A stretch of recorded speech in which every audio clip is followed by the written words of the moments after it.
You may have weaknesses. You've made mistakes. We all have. But there's a lot more right with you than there is wrong with you. Dwelling on the negative doesn't help you to do better. Beating yourself up for past mistakes doesn't move you forward. The better you feel about yourself, the better you'll do. The more you like yourself, the further you'll go. You can't give away what you don't have. If you're in turmoil on the inside, mad at yourself, critical, condemned, that's what you have to give. Love is not something that you do. Love is something that you can become. It's your quality. If your mind is in a certain way, it's joyful. If your emotions are in a certain way, it's loving. This is the quality of sweetness of body. If your body becomes sweet and pleasant, it's called health and pleasure. If your mind becomes very pleasant, it's called peacefulness and joyfulness. If your emotions become pleasant, it's called love and compassion. If your very life energy becomes pleasant, it is called blissfulness and ecstasy. Only if your surroundings become pleasant, it's called success. In Buddhism, they say replace any negative thought immediately with a positive thought. And the neuroplasticity says the same thing, because neuroplasticity is amazing, but it can be bad. If you have a breakup and you obsess about the person, you're wiring that deeply into your brain. So you have to direct your neuroplasticity, and if you do get that voice in your head, which is normal for all of us, you need to, override that with a positive statement. So your forebrain is the builder, it's the designer, it's the CEO. And when you begin to speculate possibilities, when you start to think about a better way to do something, or something you want to experience, or something you want to do, or some future event, it's an amazing phenomenon, because researchers are beginning to show that not only do we remember a past, but the brain actually can remember a future. And so how does it do that? Well, because the forebrain has connections to all other parts of the brain, it can take a little bit of that knowledge from a specific neural network and a little bit of experience and another neural network of knowledge and another neural network of experience, and it can seamlessly piece it together to create a new level of mind. And then your brain gets a picture or an image, and then you transfix your mind on that image, and those neurons string into place that begin to fire and wire together. And every time you remind yourself of what you want to experience, you're reinforcing the circuitry in your brain to begin to install the hardware for you to actually experience that future event. In other words, the brain already looks like it's already had the event. Now that's super cool, because it really says then that we're remembering a future potential. The imagination is the most marvelous, miraculous, inconceivably powerful force that the world has ever known. And the average individual uses the imagination, if they use it at all, against themselves. They imagine what they don't want. They imagine problems coming. Let's begin to use our imagination the way God meant it to be used. It's the greatest creative faculty that we possess, and we can build anything we want with. The mind is very strong, and one of the things the mind does is develop methodologies or ways of thinking that let it interact with life and not get hurt and be more comfortable. And it's the ego. When we develop a self-concept, and we change it throughout our lives, but in general, there's a self-concept sitting under there saying, I was the one that did this, and I was the one that went to this school, and I'm the one that went there, and the one that my father left or stayed, or whatever the hell it is, And basically, all of this unfolds, and you end up developing patterns of thinking based upon the experiences you've had, all right? And what I'm saying, at least certainly in my experience, is that's not what makes you wake up. That's what keeps you from waking up, all right? The fact that you're identifying with these past experiences and saying that's who I am, well, it's not who you are. You are watching your ego, you see it get upset, you see it fix things, you see it have concepts and views and et cetera, and even you're obviously very intelligent, you can use your intellect to support the ego, to support that, and so on, right? Man's greatest burden is unfulfilled potential. Man's greatest burden is unfulfilled potential. And I say, when I look at the audiences, And I know that maybe only 1% are going to achieve their potential. Not fully. I still haven't fulfilled my potential, but unfulfilled potential is man's greatest burden. And it breaks my heart because I know what you kids are capable of. I know I've had kids with 80 IQ to 180 IQ that I mentored that have done big deals. Actually, the 80 IQ did better than the 180 IQ.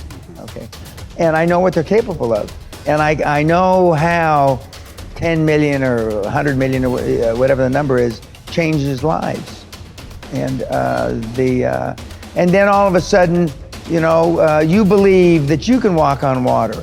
You believe that you can take a loaf of bread and feed however many he was supposed to have fed, and make water into wine.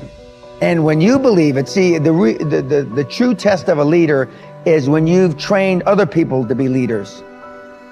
It's in you, kids. I mean, you can do it if you want it bad enough, and you stay focused and you're willing to maintain that commitment. I have to go become more confident. I have to go become a person capable of doing these things. I have to change myself to get there. I can't wait for circumstances to change so I can have my dream. Then our dreams would never happen. We have to get to the point of maturity in our lives where we say, okay, 2 things are going to change my life. Something new is going to come into my life and make me lucky and blessed. And maybe I can't count on that forever. And maybe now instead I have to consciously design my life and say, okay, now if I want to change, if I want my dream, something new has to come from me. I'm going to become a better person. I'm going to become a person who is more optimistic, who is more confident, who is more driven. Not because I am that now, but because we can grow. That you can become the type of person who you need to be to achieve your ideal life. You can start today living from your highest ideals, your highest sense of self, your strongest sense of self. You don't need permission. You don't need a guy like me to look at the video camera and say, you have now permission. But if you've been waiting for it, you have permission. It's like at some point in your life, you just say, okay, I have permission to become my best self. And by becoming your best self, you start to achieve your best things. You start to contribute better things. You start to become a better human being. You can do that now, today. So next time you're thinking about a big dream, don't think about the things that, well, I don't know how to do that, and stop. Think, I don't know how. So set it up on your calendar to go learn those things. I don't have that, then set it up step by step to go build that. I'm not like that, then set it up step by step to go develop those skill sets and those competencies so you can become that, and ultimately you can achieve that dream.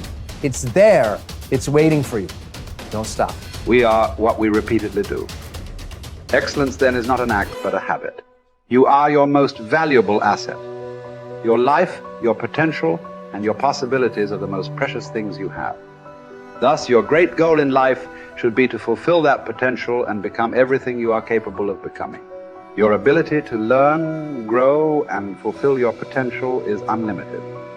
Today, people are graduating from high school and college in their 70s, learning new subjects and developing new capabilities.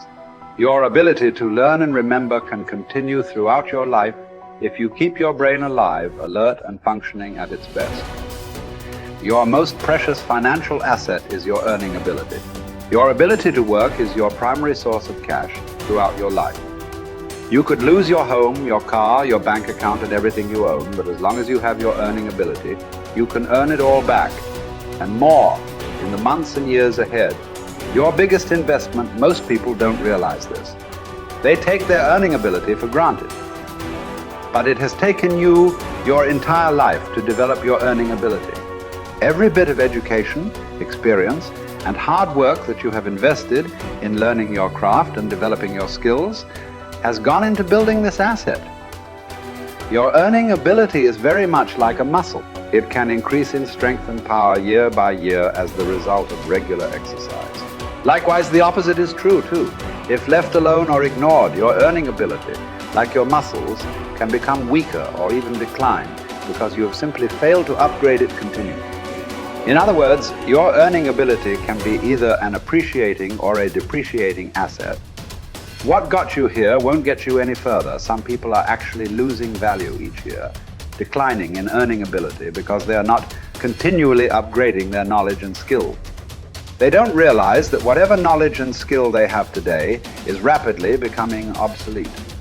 It is being replaced by new knowledge and skills that, if you don't have them and someone else does, you will be in danger of being overtaken by your competition. The achievement of personal excellence is a decision you make, or that you fail to make. But in the absence of a commitment to excellence in your chosen field, you automatically default to average performance, or even mediocrity. No one becomes excellent accidentally or by just going to work each day. Excellence requires a definite decision and a lifelong commitment. Knowledge and skill are the keys to the 21st century. Becoming the best person you can possibly be and moving to the top of your field require the application of self-discipline throughout your life. Mental fitness is like physical fitness. If you want to achieve either, you must work at it all your life. You can never let up. You must be continually learning and growing, every day, week and month, throughout your career and in other areas of your life. If you're going to join the top 20% and stay there, to earn more, you must learn more. Abraham Lincoln once wrote, "The fact that some have become wealthy is proof that others may do it as well." What others have done, you can do as well. If you learn how, everyone who is at the top was once at the bottom. Many people who come from average or poor families with average incomes or who grow up in average circumstances have gone on to become some of the most prominent people in their fields. And what hundreds of thousands and even millions of other people have done, you can do as well. The philosopher Bertrand Russell once wrote that the very best proof that something can be done is that someone else has already done it.